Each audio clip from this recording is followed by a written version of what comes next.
Non mais qu'est-ce qu'il y a? Laissez Yoro va reposer en paix. Dès que vous êtes un peu dans l'ombre, vous cherchez la lumière nette. 1, 2, 3, vous venez parler de Yoro. Lorsque vous voulez vous relancer parce que vous êtes perdu et qu'il n'y a pas œil des gens sur vous, vous venez parler de Yoro. Toujours en négatif.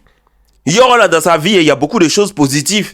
Yoro a démontré par A plus B qu'on peut quitter des zéros pour être au sommet de l'art ivoirien. Yoro a montré que tu peux être orphelin de mère. Tu peux avoir un papa, une maman qui ne s'occupe pas de toi. Et puis tu peux t'en sortir dans la vie. Tu peux grouiller, tu peux dormir dans la rue. Tu peux être un enfant de la rue. Tu peux être un enfant livré à toi-même. Et puis un matin, parce que tu crois en ce que tu fais, parce que tu te bats, parce que tu te donnes les moyens, parce que tu n'es pas paresseux et tu finis au sommet. Yoro a démontré qu'un homme peut vivre comme ça et qu'un homme peut devenir comme ça. Mais toujours vous êtes en train de revenir là-dessus. Oui, mais il est mort. Oui, il a vécu sa vie. La question qu'on doit se poser, c'est est-ce que pendant qu'il était vivant, est-ce qu'il était heureux?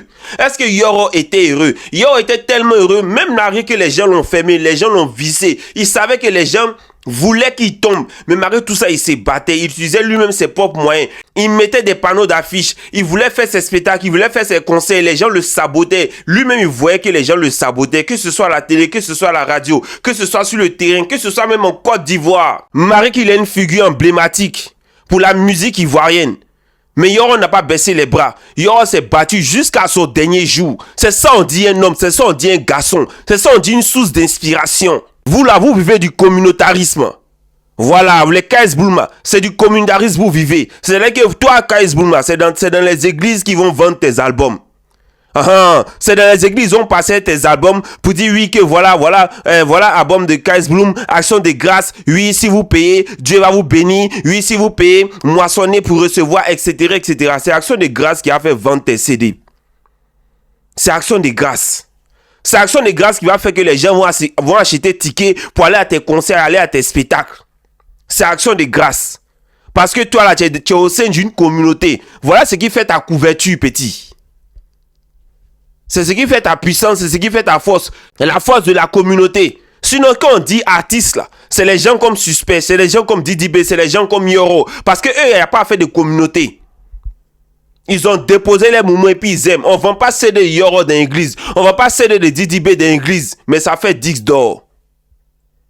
C'est ça. Toi, c'est l'église qui a tes sutras. Vous parlez de Yoro. Yoro même, il a vécu quelle vie même?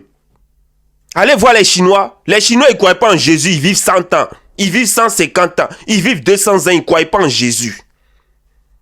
Les Américains, les Français qui ont envoyé la Bible chez nous en Afrique, là, eux-mêmes, ils n'en ont rien à foutre ici. Venez voir leur vie. Les gars sont sur stupéfiants, sont sur dose. Matin, midi, soir, jusqu'à un jour, Dieu va les appeler. Vous êtes en train de parler, les chrétiens même, ça ne meurt pas à 3 ans. T'as l'impression que les chrétiens ne meurent pas dans l'accident. T'as l'impression que Marcelo Tunazi qui disait que lui, quand il veut se laver, il prie Dieu et puis l'eau sort du robinet pour se laver. Sa femme est morte à côté de lui. SMS de Dieu, il n'a pas reçu ça. Notification, il n'a pas reçu. Sa femme est morte. Donc mon gars, si tu es encore en vie là, c'est pas parce que ta vie est exemplaire. C'est parce que ta vie de merde là est exemplaire. C'est parce que ton jour n'est pas encore arrivé. Et même si même ton jour arrive, tu vas beau appeler Jésus, tu vas beau crier, tu vas beau faire ce que tu as fait, mon gars, c'est ton jour, tu partiras. Donc laissez Yoro se reposer en paix. Il n'a rien demandé à quelqu'un. Yoro n'a pas volé la gloire de quelqu'un. Il a travaillé pour être là où il était. Avant de mourir, il a travaillé. Il n'a pas donné son boda. Il a travaillé pour être là où il est. Il a travaillé.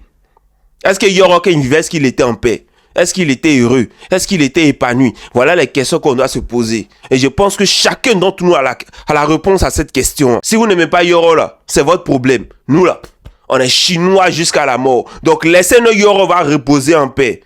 Si vous ne pouvez pas faire quelque chose pour saluer sa mémoire, pour le rendre grand, là, pardonnez, laissez-le tranquille, il va reposer tranquille.